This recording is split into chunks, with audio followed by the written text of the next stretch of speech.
pagsubok ang aking mapagdaanan, pero di ko hayaan kasi lahat ng yan nilalabanan. Kamusta kayo mga kaibigan? Sa tuwing kayo ay mag-iinuman, masaya pa ba ang mga kwentuhan? Ang dati inaabot tayo ng magdamagan. Di ko rin naman nakalain sa tagal ng panahon linisanin, pero sana ay huwag niyong iisipin, dahil mas sakit din naman sa damdamin. Dahil hindi naman ako nagbago, lumayo lang ako para matuto.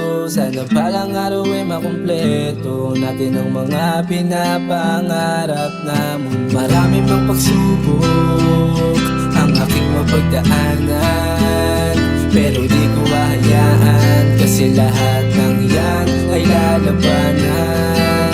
Marami pang pagsubok ang aking mapagdaanan, pero di ko hahayaan kasi lahat ng yan ay lalabanan.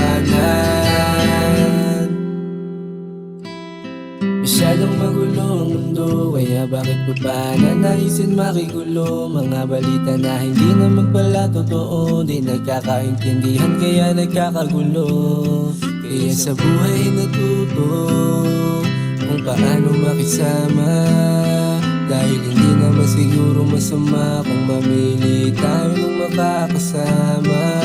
Alam kong walang perpektong tao, alam ko lahat ay nagbabago. Anong dahilan ng pag-iimbento? Magaling gumawa ng sariling kwento. Marami pang pagsubok ang aking mapagdaanan, pero di ko hahayaan kasi lahat ng yan ay lalabanan. Marami pang pagsubok ang aking mapagdaanan, pero di ko hahayaan kasi lahat ng yan ay lalabanan.